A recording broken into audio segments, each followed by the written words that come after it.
todas estas questões que envolvem o pedido de impeachment da presidente da República, Dilma Rousseff, em especial os ritos que devem ser seguidos daqui para frente, eu converso agora ao vivo no quadro Direito em Pauta do Jornal da Manhã com o presidente da Comissão de Direito Eleitoral da Ordem dos Advogados do Brasil em Mato Grosso, o advogado Silvio Teles. Bom dia, obrigado pela presença aqui com a gente. Bom dia, é sempre uma satisfação estar com vocês. Para a gente entender esse processo, houve o pedido junto à Câmara Federal, o presidente da Câmara acatou o pedido. Daqui para frente, o que acontece? Fala-se em 10 sessões, mas é na Câmara, é no Senado, qual que é o rito do processo de impeachment? Exatamente, essas 10 sessões devem ocorrer na Câmara dos Deputados antes de seguir para o Senado Federal. Agora, a grande questão, a minha sincera opinião, a minha sincera previsão é de imprevisibilidade. Veja que estamos discutindo, estamos judicializando uma questão interna corporis, em que a Câmara dos Deputados tem total autonomia para decidir sobre isso. E nessa próxima quarta-feira, o plenário do Supremo Tribunal Federal vai referendar, enfim, vai decidir qual vai ser o rito. Ou seja, até agora não temos nenhuma definição, como, por exemplo, 3 dúvidas principais. Se naquele momento do recebimento da denúncia, a presidente da República, nesse caso, ela tem direito à defesa prévia. A lei do impeachment, que é a Lei Ordinária Federal número 1079, de 1950, portanto há 65 anos, ela fala apenas em contestação. Mas hoje, praticamente todas as acusações imputadas a um cidadão, ele tem direito à defesa prévia. Assim que ele recebe a acusação, é uma ferramenta processual meramente formal para indicar que tipo de prova ele quer, para depois passar realmente a contestação, as alegações finais e entrar no mérito. Defesa prévia. Segundo, se a formação dessa comissão especial se dá por votação aberta ou secreta. E terceiro, o momento do afastamento da presidente da República. A lei do impeachment diz que ela deve ser afastada logo que se conclua as formalidades na Câmara. Mas a Constituição Federal diz que é quando o Senado recebe. O que prevalece? A lei de 1950, a lei federal do impeachment, ou a Constituição de 1988?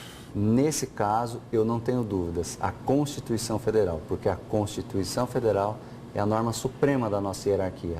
Se tem, então, essa supremacia da Carta Magna, por que discussão jurídica?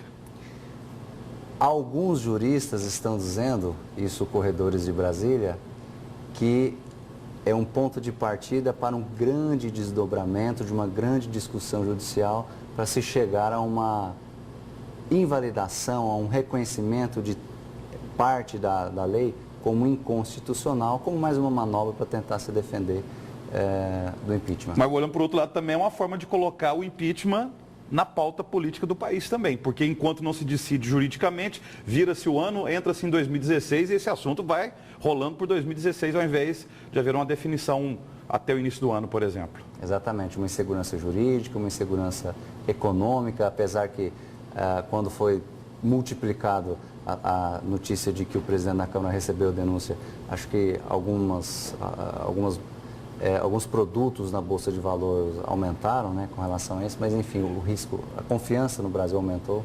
Nós tivemos há 23 anos o processo de impeachment contra o presidente Fernando Collor de Mello.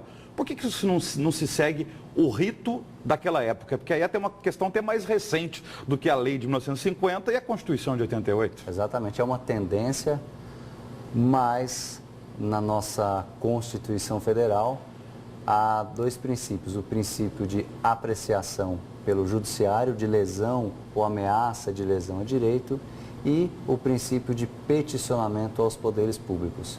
Poderia ser feito isso diretamente, mas, por outro lado, em razão de ser uma provocação judicial, o Supremo tem que analisar, mesmo que dê o entendimento exato daquela época. Mesmo que isso for para dizer, olha, vamos fazer igual na época do Fernando Collor.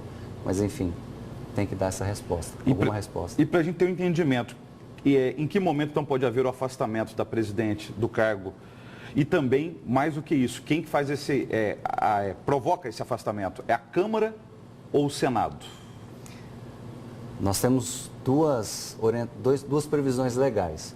Uma da lei do impeachment, na verdade a palavra impeachment não existe no nosso ordenamento jurídico. Fala-se em crime de responsabilidade. Mas esse impedimento, esse impeachment, na lei dele, que na verdade é de crime de responsabilidade, ela diz que logo antes de concluir todas as formalidades, antes de mandar o processo para o Senado Federal votar no mérito, já se determina o afastamento. Inclusive, a presidente da República passa a receber metade do seu subsídio. E quem que assumiria o cargo até se decidir a situação? O vice-presidente da República. Michel Temer. Michel Temer, até 180 dias para a conclusão. Se não concluir em 180 dias, retoma as atividades, a titularidade do cargo. A nossa Constituição Federal fala que, tão logo seja recebido pelo Senado esse processo, é nesse momento em que se dá o afastamento. A princípio, prevalece o que está na Constituição Federal e acredito que isso será reconhecido pelo Supremo Tribunal Federal, porque ele é guardião da Constituição Federal. Não podemos esquecer que ano que vem tem eleições municipais para prefeito e vereador. Como que fica esse processo do impeachment concomitante aí com um pleito? Ou podem seguir paralelamente? Não, as eleições elas podem ocorrer de maneira regular, tirando a polêmica de voto impresso, de se vai ser em urna, se não vai ser. Agora, o que influencia realmente é o apoio político, né? Qual líder seguir? Seguir o líder do titular do cargo ou já assediar o vice-presidente, que então será o presidente da República? Você tocou num assunto importante. Qual a relação entre esse processo de impeachment no Legislativo Federal, na Câmara e no Senado, também no Supremo Tribunal Federal e a presença dos brasileiros nas ruas? Manifestações absolutamente legítimas, independentemente se pró-impeachment ou contra-impeachment, se em defesa ou contra o governo. O povo tem que se manifestar, o povo tem que deixar claro que ele é o maior fiscal da nossa sociedade, da res pública. Mas o que eu queria perguntar é o seguinte, a decisão do Supremo ou o rito na Câmara e no Senado depende dessas manifestações de ruas, ou seja, os políticos e os magistrados estão de olho no que o povo está dizendo nas ruas?